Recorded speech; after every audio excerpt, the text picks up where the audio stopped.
I'm hoping everybody's hungry because my name's Ayr Muir and I'm the founder and CEO of Clover, and we're catering lunch, so we've got food for you all. And I'll keep this sort of brief with that in mind. But I just want to talk to you a little bit about what we're doing with local grain and briefly how we got there, some of the trade-offs we've had to make and why we think it's important. A show of hands, who here is familiar with Clover or has eaten with us? Okay, so there's a lot of people to whom Clover is new, which is awesome. So I'll give you guys a little brief description of what we are and how we got started.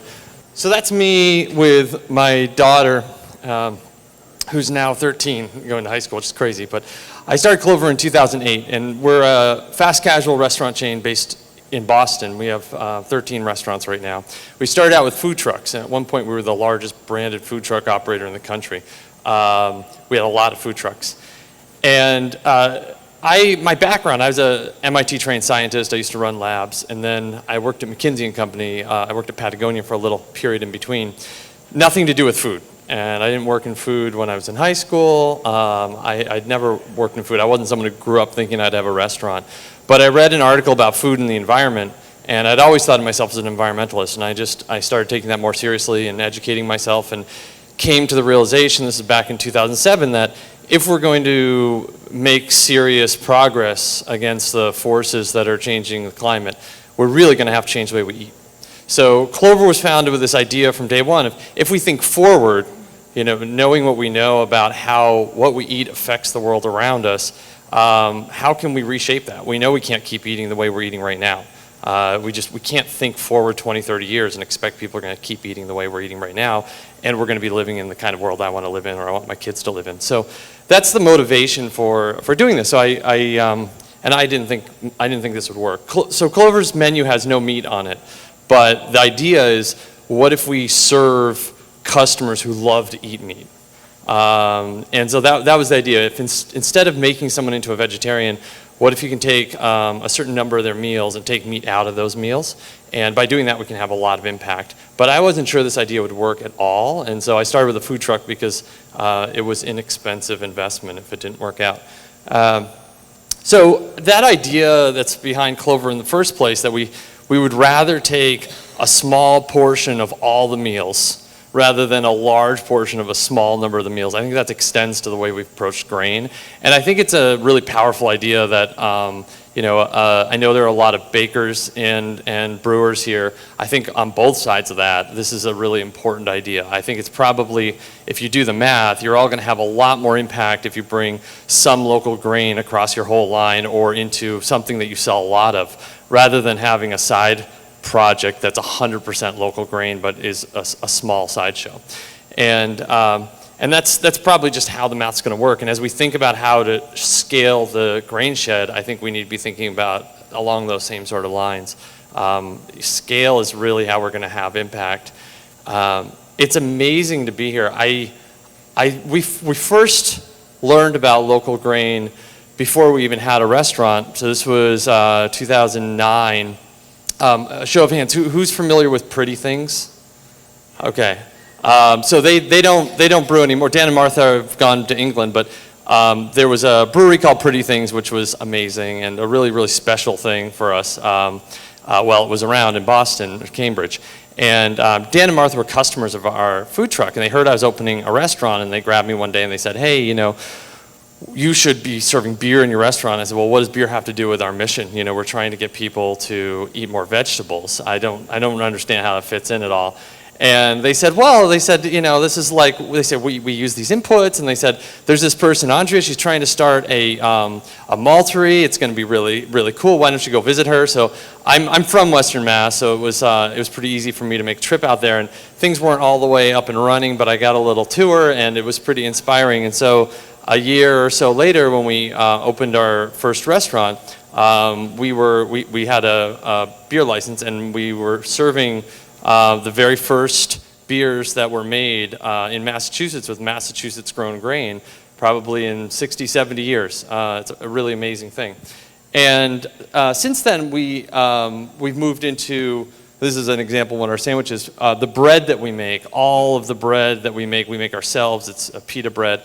And about 30% of the flour we use in that bread is a fresh grain, fresh wheat that we get from Maine grains.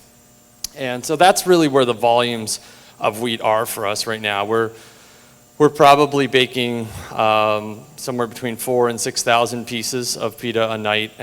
So it's probably it becomes a lot of flour we're going through, 500-600 pounds of flour. So that would be a day. You know, when that sandwich I was just showing, it's a Brussels sprout sandwich, which when I was a child, I loved Brussels sprouts.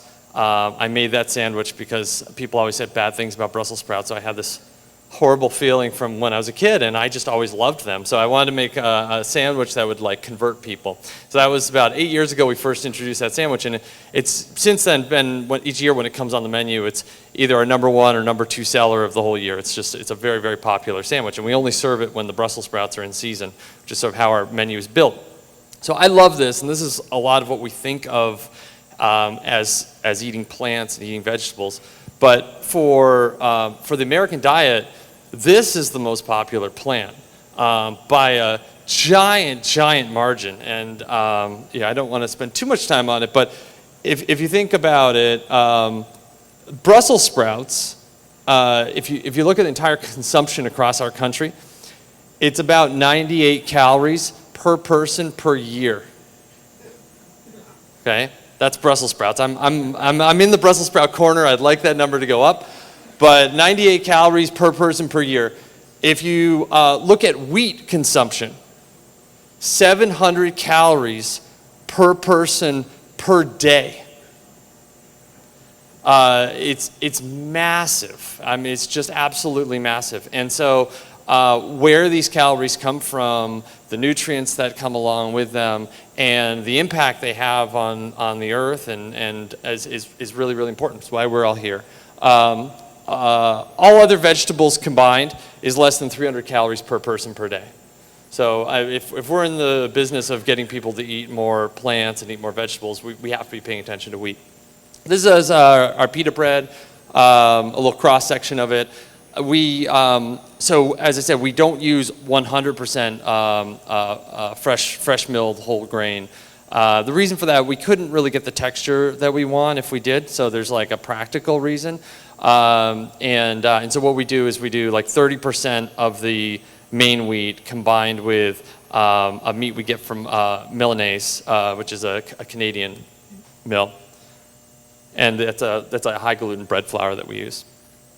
One of the benefits we get by making our bread this way is we don't have any glyphosate in it. This is Roundup.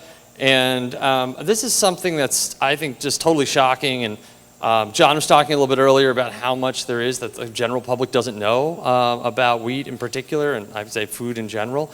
But one of the big surprises for people when they do learn about it, and I'd say the education level is very, very low on this right now, is that Roundup's being used to harvest wheat in our country. And right now it's probably more than 90% of the wheat that's harvested has Roundup on it, which seems funny because Roundup is used for GMO crops. So I think most people wouldn't even think that that's something that, you know, that would, even if they're familiar with it, they wouldn't even imagine that. But it's being used as a desiccant. So it's being used as like a pre-harvesting agent to dry the wheat on the stalk, which makes it easier to harvest. But it's also very, very likely, I'd say 100% likely, that there is a significant amount of residue, glyphosate residue, on flour. And that didn't used to be the case, and this is a pretty new practice. And I suspect that over time what we'll find is a lot of the health issues people are having with wheat, which have skyrocketed in the last, say, 8 or 10 years, are going to be found to have paralleled the use of glyphosate on wheat crops, which has also skyrocketed in the last 8 or 10 years.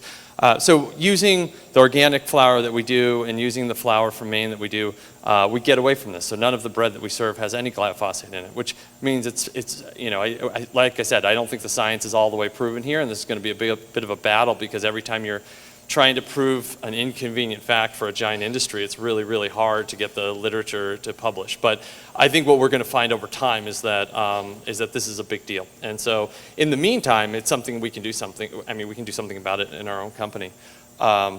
So I'm just going to go through, this is a little bit hard to read, but it was probably hard to read even before the screen was rumply because it's my own handwriting. But just to go through, I think there are pros and cons to what we're doing.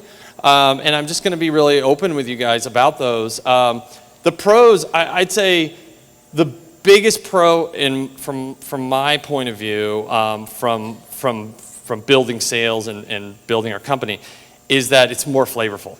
Fresh ground wheat is just incredible, and I think that I got a grain grinder at home probably 8 years ago or so, and I started working with that. And I grew up in Western Mass. There's a little teeny farm near where I grew up called Uppengill, and they grow grain there. So I've been supplying my kitchen from Uppengill and experimenting, and it's just shocking how much flavor you get out of fresh wheat. And I'm sure a lot of you guys are really familiar with this, but the general public isn't.